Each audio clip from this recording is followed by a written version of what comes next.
When a medical student enters the clinical years, he is in for a big change. He is now working in the hospital right there on the wards with the patients. Well, actually, particularly in the third year, you don't get to see too much of the patients themselves, but you can recognize their specimens at 20 paces.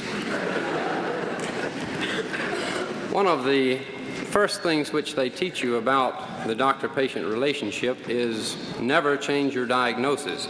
I mean, at least never let the patient know that you've changed your diagnosis. You may occasionally have to admit to yourself that, originally you made a slight error in your diagnosis, like you called it appendicitis and it turned out to be goiter. But as far as the patient's concerned, you never let him know, because this shakes his confidence. It's bad for rapport. Well, with this thought firmly entrenched in mind, one of my classmates started to work down in the clinic, and one of the first patients that he saw was this fellow who came in with excruciating abdominal pain. So he put him up on the table and checked his abdomen, and after he finished his examination, he says, "Sir, you have what is commonly referred to as the locked bowels." Well, the fellow kind of scratches his head a little bit and says, "Doctor, how can that be? I've been running to the bathroom every 10 minutes all day." My friend says, "Get up on the table and let me check you again." And after his second examination, he says, "Yes, sir, you do have the locked bowels, but they're locked in the open position."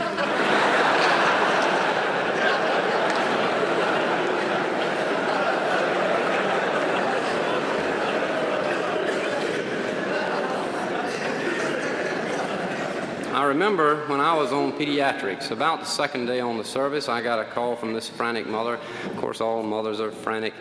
But at any rate, she told me that her little boy had gotten into the piggy bank and swallowed several of the coins, and what must she do?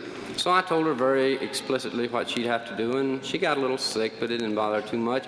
And then I went on to tell her I'd like for her to call me the next day and let me know how the child was doing. And she did. She called and said she hadn't seen any change.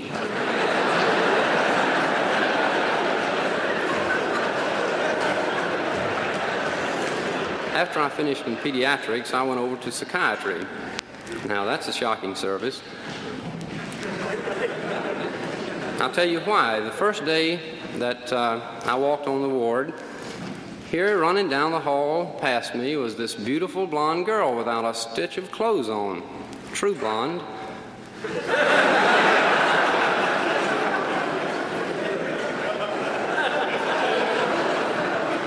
And right in behind her were chasing her, were 5 or 6 med students, the little men in white. And one of them had a big sandbag up under each arm, and this kind of got my curiosity up, and so I yelled and asked what the sandbags were for. And one of the other fellows yelled back and said, "That's his handicap. He caught her last time."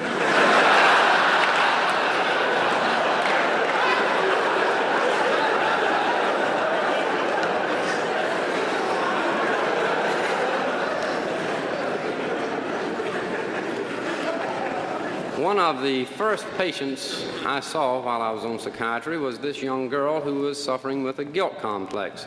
She was having trouble with her boyfriend. Seems as though they'd gotten along fine at first. She met him at a dance, and they danced cheek to cheek. They found out that they saw things eye to eye, but ever since then their relationship had been at a much lower level.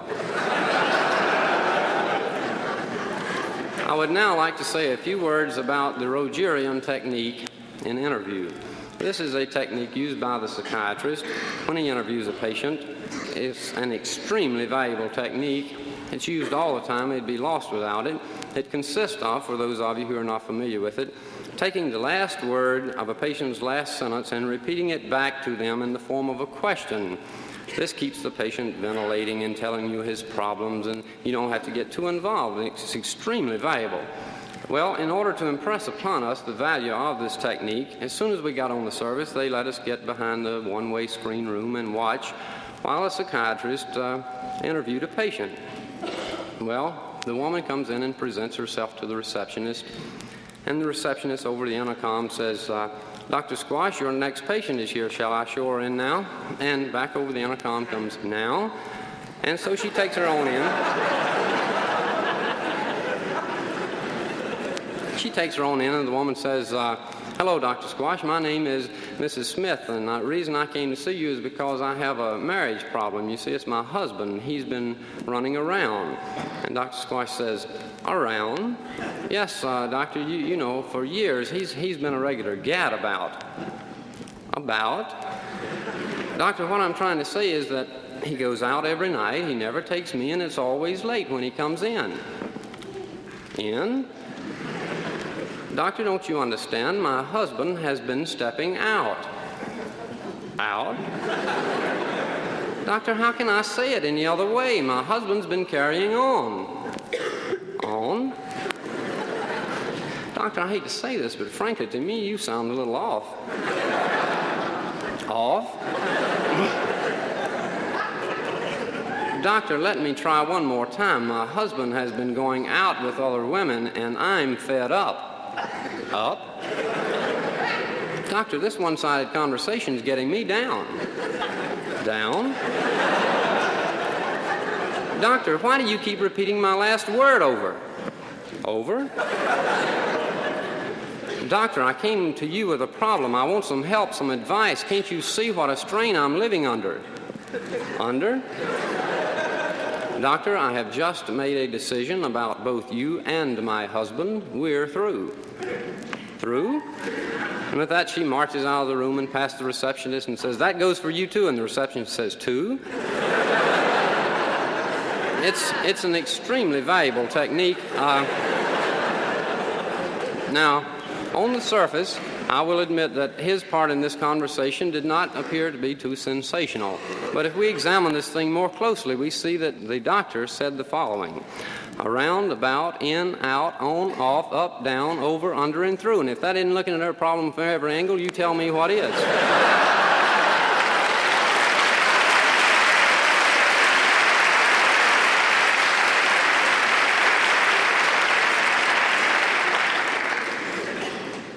Well, after we finished on psychiatry, we went over to obstetrics.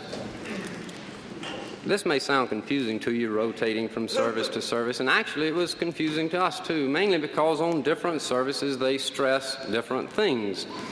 For instance, on psychiatry, you're taught to treat the patient as a whole, and over on OB, this is completely reversed.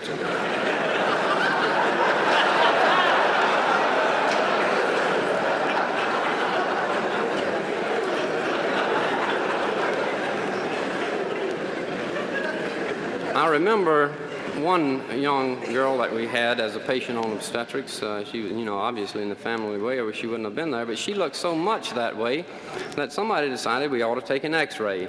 And we took an x-ray, and sure enough, she was going to have triplets. Well, by the time I saw her again the next day, I'd had time to bone up on Eastman, and I was anxious to spout off. And so I said, congratulations. Did you know that triplets only occur once every 300,000 times? She thought for a minute and slapped me and said, Doctor, I've only been married a year.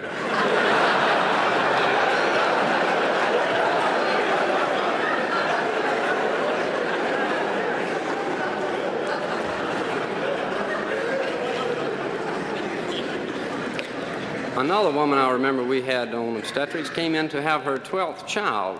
And it's the age of large families and all that, but you kind of wonder, Catholic or careless or what. And so I asked her what type of birth control, if any, did she and her husband use, and she said the rhythm method. Well, it became, you know what that is, Vatican roulette.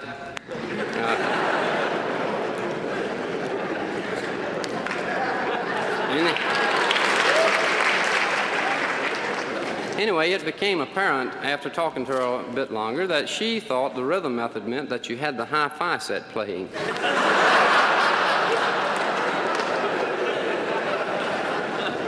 Well, when with an answer like that, what can you say? I told her to get a stereo and try for twins.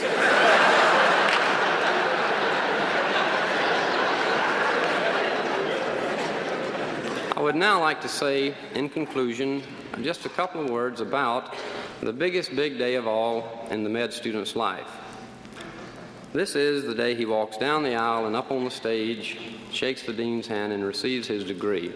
I came down, up on the stage, and I shook his hand, and he said, son, Now that I have seen that you have made it, in the future I will know that anyone can make it.